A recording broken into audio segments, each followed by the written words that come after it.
The Panthers dominate the last 15 minutes in St. Louis, and it paid off with a last-second goal to get the 2 points in regulation.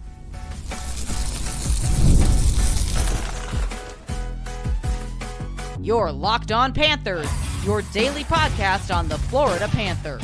Part of the Locked On Podcast Network, your team every day. And welcome into this Friday, February 7th edition of the Locked On Florida Panthers podcast, part of the Locked On Podcast Network, where it's your team every day. Thank you for making the Locked On Florida Panthers podcast your first listen of the day. I'm Armando Velez from the Hockey News. You follow me on X and Blue Sky at MondoMan12. Follow the show account on X and Instagram at LO_FLA Panthers. And shout out to the everydayers who come back here and get your daily Florida Panthers fix. You can follow the podcast anywhere you listen to podcasts and on YouTube. And if you are on the YouTube, make sure to press that like button. Today's episode is brought to you by Game Time. Download the Game Time app, create an account, and use code LOCKEDONHL for $20 off your first purchase. You could do that all on Game Time. So the Florida Panthers defeat the St. Louis Blues by a final score of 3-2 on the road to sweep the season series for them against the Blues. Matthew Tkachuk, 2 goals on the night, including the game winner with 11 seconds left, and stretches of this game where the Florida Panthers dominated, including 10 straight shots after giving up the first 3 and then shutting it down in the final 15 minutes of the hockey game on the road. And it's 2 points in regulation for them. And here to break down this 3-2 Panthers win against the Blues, it is a Fairbanks Friday edition of the show. Nich Fairbanks is back. And Nick, welcome back to the show, my friend, and we are recapping a win for the Cats. It's about time we had a post-game, chat here. Got to really feel for Montgomery, man. I mean, that guy's got to be sick of coaching against the Panthers. It seems like every game it's coming down to the wire and something happens and the puck's in the back of the net. But very playoff-style type of game that we saw tonight. You saw the neutral zone getting clogged up in the final period by both teams. Both teams had chances and both goaltenders made saves. Just at the end of it looked like a broken play. And I think they gave the goal to Tkachuk now. Mm-hmm. And, yep. He got the tip on Reinhardt's shot. But either way, I'll take the win to get the split on the road trip, which is awesome. Now just come home and hopefully take out Ottawa and go into the Four Nations on a high. Yeah, and for Matthew Tkachuk now, that's 5 goals in his not only 6 goals in the last 5 games for him, but also 5 goals in his last 2 games in St. Louis, having the hat trick last year and then this one. But even for the Panthers here, just how the game started with that second line dominating right before losing Mackie Samoskevich after the first shift in the second period, which we'll discuss more about that a little later in the show, but how dominant that second line was for the Panthers, and then it resulting in a goal with how they're forechecking and then throwing the puck on net and then redirecting off of Samoskevich's leg and then off of Hofer's leg into the back of the net to tie the game at 1 after giving up that first goal where the St. Louis Blues get a shot. Spencer freezes the puck, and then 2 shots off a rebound for him, where Bolduc got Zach Bolduc got the goal for the St. Louis Blues, and then Matthew Tkachuk scoring on the power play off the redirection off that battle for him. But really, it was the right before the injury for Mackie Samoskevich. That it was the second line that really set the tone for them of how they were gaining the zone with speed. Well, how about starting the game with a fight? Yes. 2 seconds in. Anybody who wants to challenge Sam Bennett, you better bring it or you better be ready because he'll take you up on it. And he's pretty smart about when he's going to, choose to take the 5 minutes. But I think that really kind of started off the game for the second line and for the Panthers. They did give up that first goal. Spencer Knight, the play before, the frozen play before, made a spectacular save on Thomas, and then unfortunately took a shot from the point, gave up a big rebound, and Bolduc, however you want to say his name, he's a really good up-and-coming player for St. Louis, just puts it in the back of the net. Nothing you can really do about that. And then, coming down the other way, as you were saying, the second line just having all that energy and just wrecking havoc everywhere. Very happy for Mackie scoring on his first game back. even though it was deflection, but I bet you that felt good. It probably felt good for Bennett too, thinking that he scored.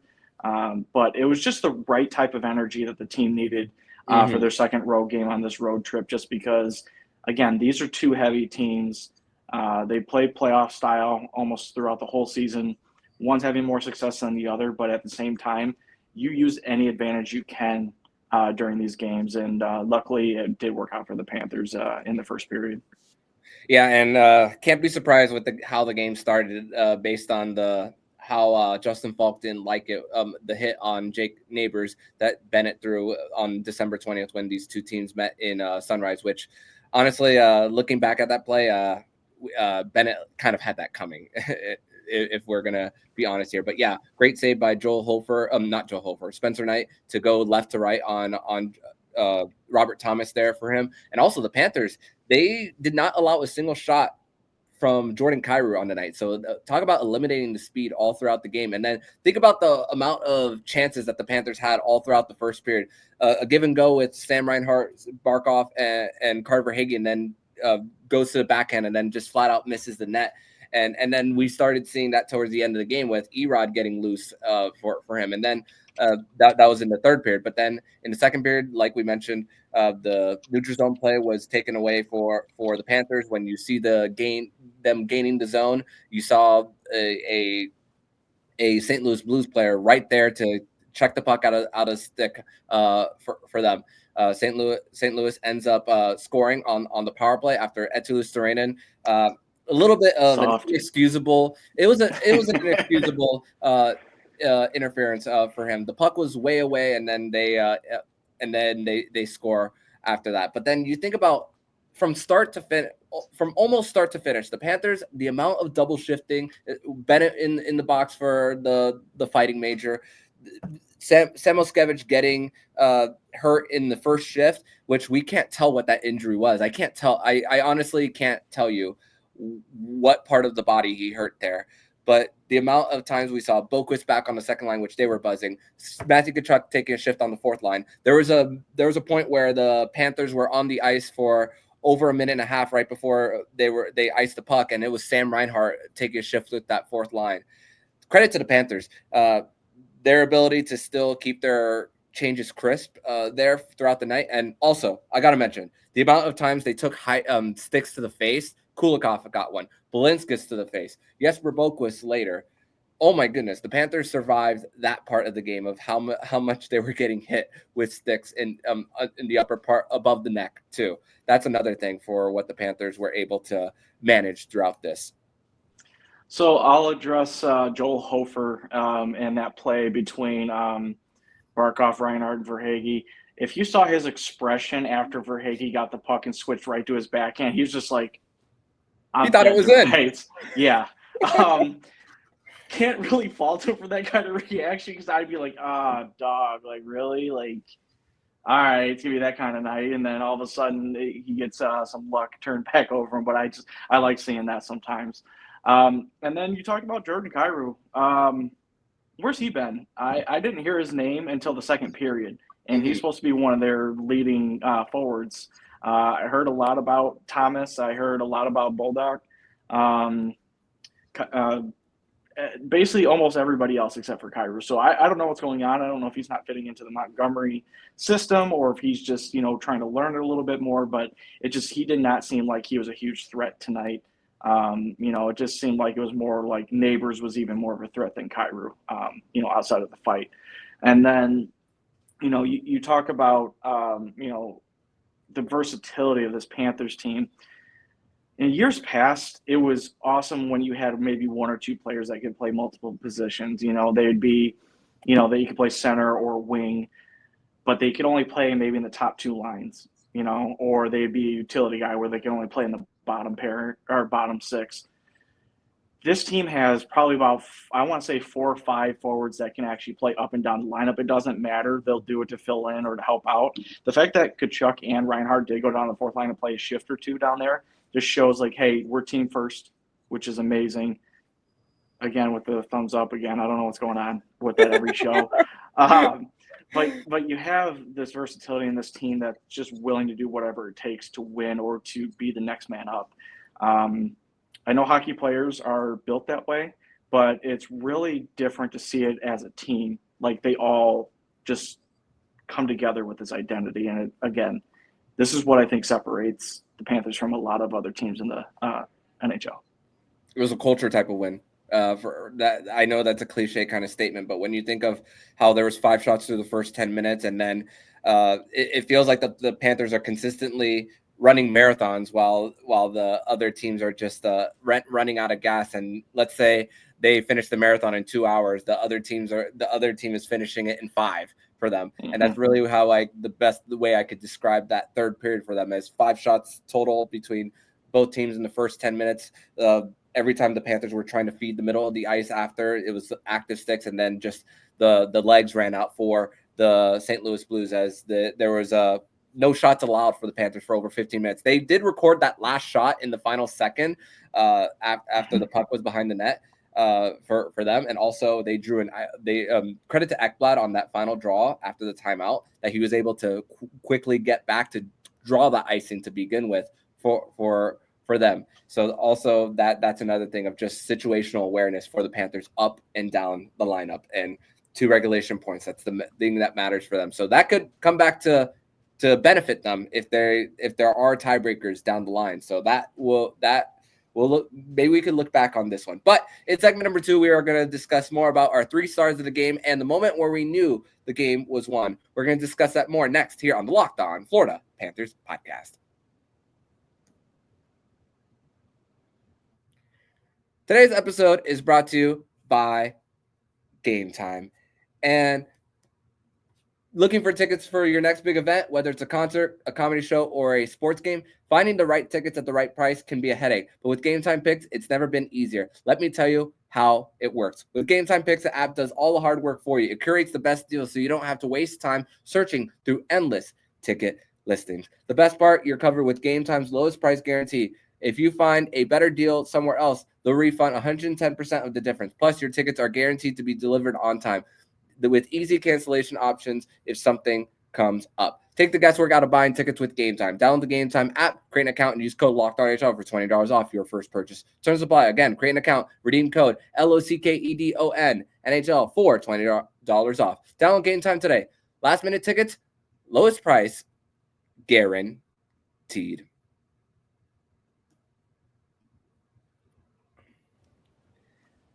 Segment number 2 here on this Friday, February 7th edition of the Locked On Florida Panthers podcast. Thank you once again for making the Locked On Florida Panthers podcast your first listen of the day.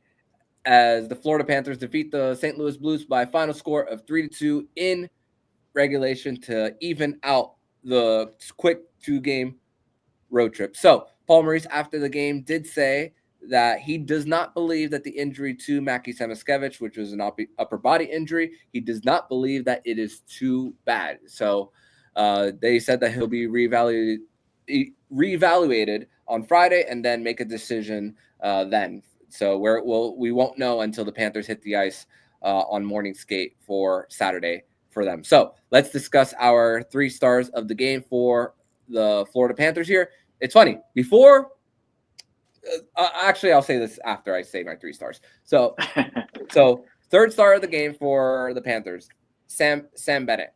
A goal away from a Gordie Howe hat trick, and that was the line before the injury that once again set the tone for the Panthers and just how they were able to get pucks deep, go with speed, and get in on the forecheck. So third star is Sam Bennett for me in this one. And hey, Sam Bennett continues to just be hot. After that drought, after that extremely long drought that he had for him. Star number 2 for the Panthers, Sam Reinhart coming in clutch, even though he got the game-winning assist for the Panthers here. Just getting the puck on net and just knowing the time on the clock, and then Barkov battling out in the half wall. Two assists that Barkov had on the night, where he was battling along the half wall right before getting it back low, and then before Tkachuk cutting to the net before he got it back to Ekblad for them. So Reinhart coming in clutch. And then number 1 star, he was originally the 3rd star of the game for me. And then when the goal changed to Matthew Tkachuk at the final after the game, it has to be Tkachuk for number 1 star for him. 3 points on a night, came in and then came on the ice for the final draw. They don't play on the same line together, but Paul Maurice knew the situation for them, getting the puck in the zone, and then eventually parking in front of the net and then redirecting. 2 redirection goals for Matthew Tkachuk. Now that's 28 points in 20 games against his hometown St. Louis Blues, a 5-game goal streak and 10 points in the last 5. So Matthew Tkachuk coming alive. So Nick, your 3 stars for this one. Absolutely disgusting what he's doing now. So my top 3 stars. So third star I'm going to give to Alexander Barkov, another Selke type of performance. You know, he was everywhere, disrupting, playing the best defense he could. One thing that I think I really liked about his game tonight was just the overall, him winning puck battles below behind the net, and just keeping the plays alive and keeping the Blues hemmed in their own zone. Him and Reinhart are like, yin and yang, or they share the same brain, it seems like. And it's a real treat to watch them. But you can just tell that Barkov, as soon as a opposing player goes to get the puck, he's already looking to when and how he's going to let their stick to get the puck from them. My second star is actually going to be Spencer Knight. I think after giving up that rebound goal and then that second goal from Sundqvist, he settled in. I mean, he wasn't really giving them a lot. I think he came up with some big saves and key times that kept Florida, gave them a chance to win the game. And that's all you can really ask of your goalie, is give your team a chance to win and then let them do their work. But, second star is Knight. And my first star is going to be Matthew Tkachuk, or they should rename the city of St. Louis St. Tkachuk, because he just – I don't know. It's something about home cooking, or where you're from, or it's just you're more comfortable there. But it just seems like he elevates his play, and the 2 goals tonight is what I think of when I think of Matthew Tkachuk, getting in front of the net, tipping pucks, going to the hard-nosed errors. Exactly, and I mean, he was irritating, but he wasn't to the point of where he's playing Boston or another playoff caliber type team. But he was doing enough to at least disrupt St. Louis, and doing exactly what he was doing his first season here. So I'm glad to see him do that. Is he going to do that for Team USA possibly in the next week? I don't know. It just depends on what role they want him to be. But I'm glad to see that he's actually fully coming around in it, having that role again and enjoying himself. Yeah, and going back to your Spencer Knight point about key saves, there was one where Gustav Forsling and Aaron Ekblad lost Dylan Holloway in the neutral zone, and then he got around Jesper Boquist, and then Knight came up with a save there towards the end of the second period for them. So also credit to Spencer Knight and just how calm, cool, collective he's been. So yeah, I think after the first period, he had 6 high danger chance saves and everything. So just think of if you would have let another one of those in, what the game would have looked like. So looking at natural stat trick, only 2 players were under a Corsi of 50%, which is AJ Greer and Jesper Boquist, and everyone's Fenwick and shots for percentage was 50% or above. So just overall dominant performance for the Panthers here, just how they were able to just control this hockey game. And once again for the Panthers, they were once again disciplined on the night for them for the most part in this one. Just those 2 minor penalties in the second period for them, and they're going to the box less. So that's it. The trend continues for the Panthers. You could say the refs were also very disciplined in not blowing any of the penalties for St. Louis. With those high sticks. So yeah, Uvis was bleeding, man. Like, my goodness, that was that if there was one that should have been maybe the Kulikov one. Yeah, maybe the Kulikov one could have. Maybe I'm not too mad about that. It was a little bit of a love tap, so I'm not going to be too angry about that. But the Belinskas one, yeah, that one you can't miss for them. So the moment where we knew the game was won, I don't think it was necessarily the goal. When I was seeing just and looking at the play-by-play on the NHL site and just seeing that stretch of shot on goal and then seeing, okay, 15:42 was the last time they got a shot right before that one at the end that counted. I'm just thinking the Panthers are going to win this. I kept saying this. They're going to do it. They're going to do it. And if they did it, they're going to find a way to do that, get that open ice and find a way, just like they did back in December, which 2 tight games between these 2 teams, despite St. Louis not being inside the playoff picture in the Western Conference. But the final 2 minutes, even though it was tied, I said they're going to find a way. So it was mostly the last 2 minutes for me where I said they're going to find a way. So I'm going to go the opposite side of that, because whenever the Panthers dominate a team or don't allow another team anything, and they haven't allowed them to have a shot in like 5, 10, 15 minutes, I think a lot of Panther fans will be able to understand where I'm coming from, where it's going to be a fluky shot or broken play and it's going to go in the back of the net. And you're like, of course. But I had that feeling too. But yeah. It was probably going to be Holloway or somebody else that, the Panthers are familiar with. But anyways, as far as like when I thought the game was won, I have to think it was probably around the 10-minute mark of the third period, where the Panthers were really just starting to grind them down and actually really started to play their style of game. They were not allowing the neutral zone to actually open up. And I have to say, I think it was the shift with Losterrein and Lundell, and I think it was Rodriguez, because he was kind of double shifting at the same time. And I believe there was a shot that Lundell put through the crease, and for me, I just saw a little bit of break or opening in St. Louis's defense, and from there, I'm like, okay, so Florida's not letting this through, but St. Louis is, so they're about to break it open. So about that time, just a small little snippet of a play, I was pretty confident it was going to happen. Yeah, and it was just the Panthers just ready to grab the bull by the horns and just take and find a way to get the 2 points for them here, and it manifested in them getting this win. But we're going to transition over to segment number 3, where we are going to discuss more about the new synthetic ice rink that the Duclair Foundation is going to open up, preview the game between the Florida Panthers and the Ottawa Senators on Saturday, and we are going to give our Super Bowl picks. So we are going to discuss that all and more next here on the Locked On Florida Panthers podcast. Segment number 3 here on this Friday, February 7th edition of the Locked On Florida Panthers podcast. Thank you once again for making the Locked On Florida Panthers podcast your first listen of the day here on a Friday. So, Nick, we were discussing at this point last year about the groundbreaking ceremony for the Anthony Duclair Foundation and the NHL Growth Fund opening the synthetic rink at Boyd Anderson High School in Lauderdale Lakes.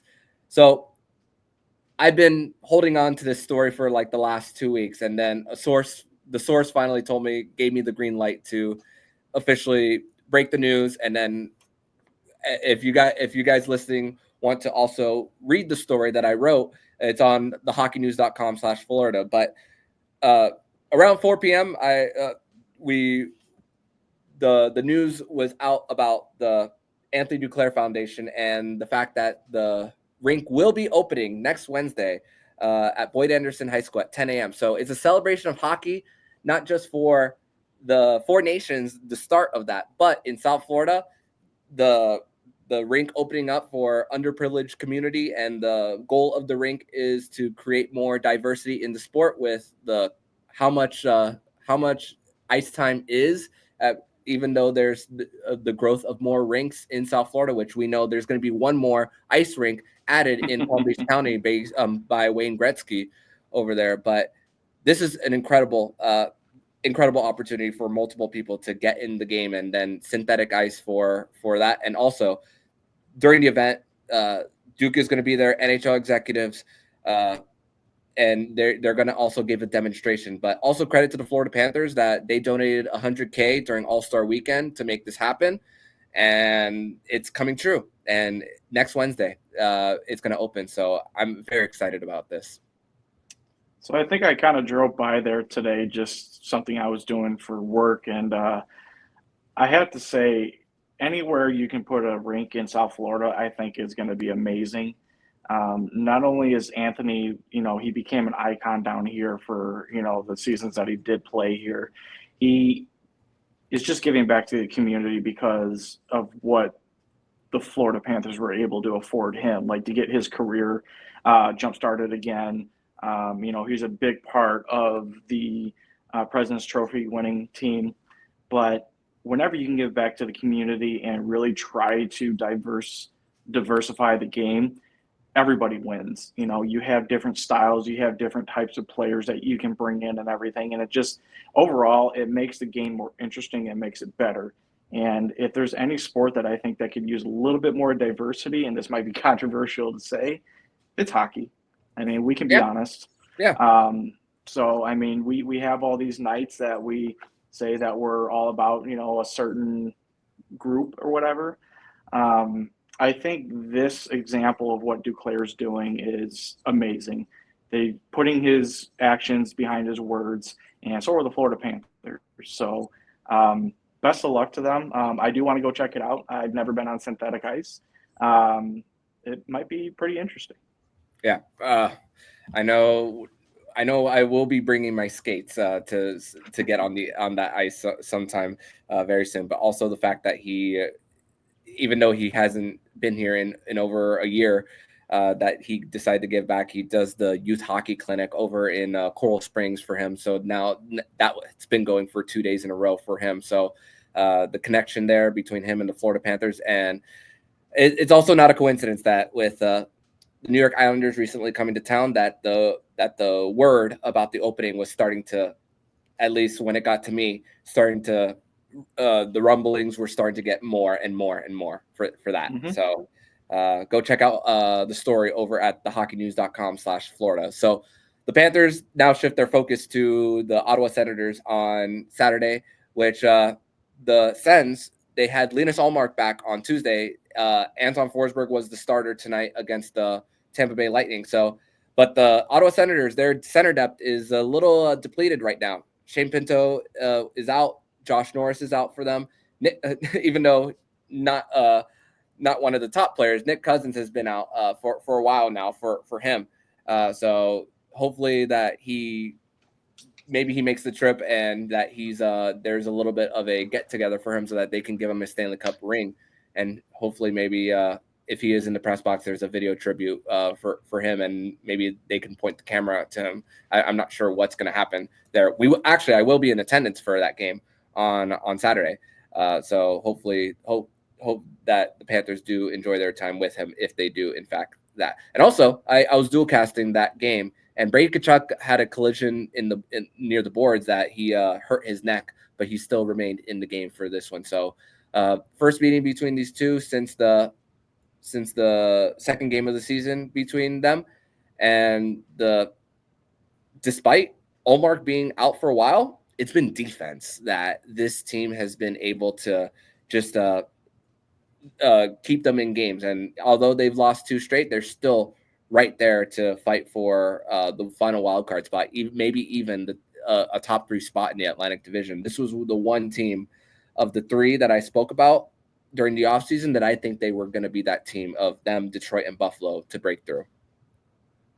Not a bad pick. I mean, they have all these talented players that just they needed to take the next step, and it seems like that they are. I mean, you don't hear so much about the Giroux's anymore. I mean, he's more of like a I don't want to say it like this, but he's more of like a side piece now. Like he's an accessory to the team, but he's helping them to grow. But as far as Nick Cousins go, the last time I saw him, he was in a hospital bed with his knee all wrapped up, looking like he had some major surgery. So I don't know if they're going to let him come down here and fly to do that, or if I mean, but who knows? Maybe the team will meet up with him, up in Ottawa at some point, or when he's more healthy to do that. I would hate to be visited in a hospital bed and given my ring. It's kind of a mixed feeling, I guess, there. But Ottawa themselves, you need to start taking them seriously, just like the Detroit Red Wings right now. It seems like a flip is switched, and they understand what they need to do to start winning games. So Florida better start bringing their A game and, not take this game as if, oh, we're going to blow them out like 5-1, 6-1. It's going to be a low-scoring game, and if Florida can bring their regular game that they usually do, their heavy game, should be a pretty good game. I'll probably say it'll be like a 4-2 or 3-2 win. Yeah, only one player is averaging a point per game, which is Timmy Stützle, which he survived a little bit of a brutal takedown the other day against the Minnesota Wild. That Ryan Hartman takedown that resulted in a 10-game suspension for him still has a little bit of a scratch on his face Deserved. From the game Yep. that I saw. So yeah, deserved a suspension for Ryan Hartman there for them. Drake Batherson is still getting in on the scoring for them. And also you mentioned Claude Giroux. He's fourth on the team in points for them. So not leading the way, but we knew that when he signed that contract in Ottawa that it was meant for him to be kind of a bridge and a leader for them to get to that next step for them. So that's another thing for the Ottawa Senators there for them. And also Jake Sanderson, stud defenseman for them. That is another piece that is just valuable for the Sens. So chances are we do see Linus Ullmark between the pipes, and hey, he's coming back in time where Sweden needs their goaltending for the Four Nations with Jacob Markstrom out for that, which Samuel Ersson was the replacement in between the pipes for Markstrom. So the time has come for the end of the show. It is Super Bowl week. The Kansas City Chiefs and the Philadelphia Eagles for them. Before I ask you for your pick, Jacob did.